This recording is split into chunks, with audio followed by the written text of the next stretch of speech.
ગુજરાતના ખેડૂતો માટે અત્યાર સુધીનું સૌથી મોટું રેડ એલર્ટ. એક તરફ 42 ડિગ્રીની કાળઝાળ ગરમી ખેડૂતને શેકી રહી છે અને કઈ નવી તારીખે ભયાનક માવઠાની આગાહીએ ખેડૂતોની ઊંઘ હરામ કરી દીધી છે.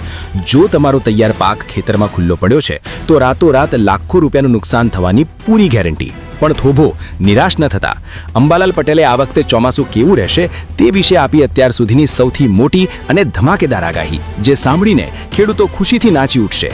સાથે જ જેતપુર યાર્ડમાં ખેડૂતોના વજનમાં કયો મોટો ખેલ રમાઈ રહ્યો છે અને કચ્છમાં ખેતરો રાતોરાત કેમ દરિયો બની ગયા. નમસ્કાર ખેડૂત મિત્રો, ટોટલ કિસાન ખબરમાં તમારું હાર્દિક સ્વાગત છે. આજનો આ વિડીયો તમારા માટે જીવ સમાન છે. એક નાની અમથી ભૂલ તમને પાયમાલ કરી શકે છે અને આજની આ 7 મોટી ખબર તમારા પૂરા વર્ષની મહેનત અને લાખો રૂપિયા બચાવી શકે છે. તો મારી 2 હાથ જોડીને વિનંતી છે કે વિડીયોને જરાય સ્કીપ કરવાની ભૂલ કર્યા વિના છેલ્લે સુધી જોજો. અત્યારે જ વિડીયોને એક મોટી લાઈક આપી દો, આપણી ચેનલને ફટાફટ સબસ્ક્રાઇબ કરી લો અને કોમેન્ટમાં તમારા ગામ અને તાલુકાનું નામ ચોક્કસથી ઝીંકી દેજો, જેથી આખા ગુજરાતને ખબર પડે કે કયા વિસ્તારના ખેડૂતો સૌથી વધારે જાગૃત છે.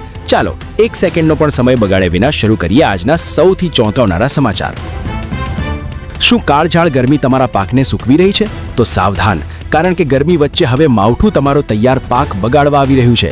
રાજ્યમાં અત્યારે ગરમીએ માજા મૂકી છે. રાજકોટ સહિત 5 શહેરોમાં તાપમાન 40 થી 42 ડિગ્રીને પાર પહોંચી ગયું છે. બાજરી, તલ અને મગફળી જેવા ઉનાળુ પાકને બચાવવા ખેડૂતોએ વારંવાર પાણી પાવું પડી રહ્યું છે. જમીનમાં ભેજ સુકાઈ રહ્યો છે અને પશુઓની હાલત પણ કફોડી છે. પણ મિત્રો, આ ગરમીની વચ્ચે હવામાન વિભાગે 19 અને 20 એપ્રિલે ફરી સામાન્યથી મધ્યમ માવઠાની આગાહી કરી છે. અત્યારે ખેતરમાં ઉનાળુ પાકની કાપણી ચાલી રહી છે. જો વરસાદ પડશે તો ખુલ્લામાં પડેલો માલ પલળી જશે અને માટીના મોલે વેચવાનો વારો આવશે. આજે જ તૈયાર પાકને સુરક્ષિત જગ્યાએ ખસેડી તાળપત્રીની વ્યવસ્થા કરી લેજો. ગરમી અને માવઠાના ટેન્શન વચ્ચે જાણીતા હવામાન નિષ્ણાત અંબાલાલ પટેલે ખેડૂતોને ખુશીથી ઝૂમી ઉઠે તેવા સમાચાર આપ્યા છે. અંબાલાલ પટેલે મોટી આગાહી કરતા જણાવ્યું છે કે આ વર્ષે 8 થી 15 જૂન વચ્ચે ચોમાસું બેસી જશે અને તે એકંદરે ખૂબ જ સારું રહેશે. દક્ષિણ ગુજરાતમાં 98% અને સૌરાષ્ટ્ર કચ્છમાં 94 થી 98% જેટલો સારો વરસાદ પડશે. આ સાંભળીને ખેડૂતોના જીવમાં જીવ આવ્યો છે. સમયસર વરસાદ થવાનો હોવાથી હવે તમે વહેલાસર બિયારણ અને ખાતરની ખરીદીનું આયોજન કરી શકો છો. સારા વરસાદથી ખેતી આધારિત આપણું ગ્રામીણ અર્થતંત્ર ફરી ધમધમતું થઈ જશે.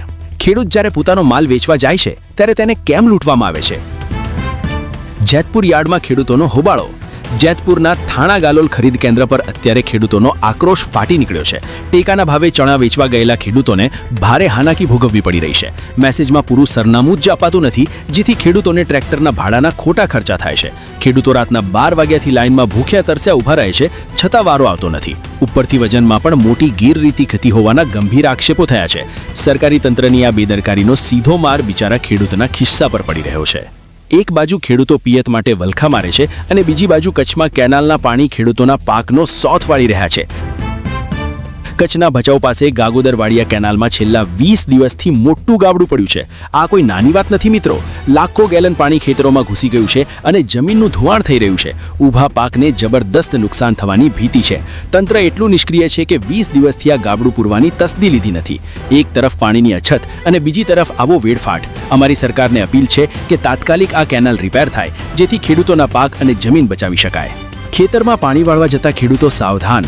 વેરાવળમાં ખેતરો હવે સિંહ અને દીપડાના ઘર બની ગયા છે.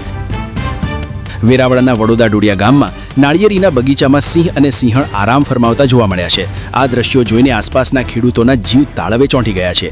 રાતના સમયે જ્યારે ખેડૂત પિયત માટે જાય છે ત્યારે આ જંગલી પ્રાણીઓ જીવ લેણ હુમલો કરી શકે છે. ખેડૂતો સતત માંગ કરી રહ્યા છે કે દિવસે વીજળી આપો. વન્યજીવો અને માનવ વચ્ચેનો આ સંઘર્ષ ખેતીના કામને મુશ્કેલ બનાવી રહ્યો છે. સરકારે ખેડૂતોની સુરક્ષા માટે તાત્કાલિક દિવસે વીજળી આપવાની વ્યવસ્થા કરવી જ પડશે. શું તમે ખેતી માટે નવી પાઇપ કે ટપક સિંચાઈ લેવાનું વિચારી રહ્યા છો? તો આ સમાચાર તમારું બજેટ ખોરવી નાખશે. મિડલ ઇસ્ટમાં ચાલી રહેલા યુદ્ધની સીધી અસર હવે ગુજરાતના ખેડૂતો પર રહી રહી છે. ભરૂચમાં પોલિમરના દાણાના ભાવમાં મોટો ભડકો થયો છે. હવે આની અસર શું થશે ખબર છે? ખેતીમાં વપરાતી પ્લાસ્ટિકની ડોલ, પીવીસી પાઇપ, ટપક સિંચાઈ અને ફુવારા પદ્ધતિના સાધનો મોંઘા થઈ જશે. એક બાજુ ખેત પેદાશના પૂરતા ભાવ મળતા નથી અને બીજી બાજુ આંતરરાષ્ટ્રીય બજારને કારણે ખેતીનો ખર્ચ રોકેટ ગતિએ વધી રહ્યો છે, જેનાથી ખેડૂતનું આર્થિક આયોજન સંપૂર્ણ ખોરવાઈ ગયું છે. તો મારા વહાલા ખેડૂત મિત્રો, આ હતા આજના સૌથી મોટા અને અગત્યના સમાચાર. કાળઝાળ ગરમી, માવઠાની આગાહીથી લઈને કેનાલ તૂટવા સુધીની આપણે બધી વાત કરી. હવે મારો તમને એક સીધો સવાલ છે. ખેડૂતોને રાત્રિના જીવના જોખમે પાણી વાળવા જવું પડે છે, તો શું ખેડૂતોને કાયમી ધોરણે દિવસે જ વીજળી મળવી જોઈએ કે નહીં? તમારો જવાબ કોમેન્ટમાં હા કે નામાં ચોક્કસથી લખજો. હું તમારી દરેક કોમેન્ટ વાંચું છું. જો તમને આ વિડીયો અને અમારી માહિતી પસંદ આવી હોય તો વિડીયોને અત્યારે જ એક મોટી લાઈક જરૂર કરજો. તમારા વોટ્સએપ ગ્રુપમાં આ વિડીયો અન્ય ખેડૂત મિત્રોને શેર કરજો, જેથી તેઓ પણ માવઠાથી સાવધાન થઈ શકે. આવતીકાલે ફરી મળીશું આવા જ સચોટ સમાચાર સાથે. ત્યાં સુધી ગરમીમાં તમારું અને તમારા પાકનું ધ્યાન રાખજો. હું છું તમારો મિત્ર, રજા લઉં છું. રામ રામ, જય જવાન, જય કિસાન.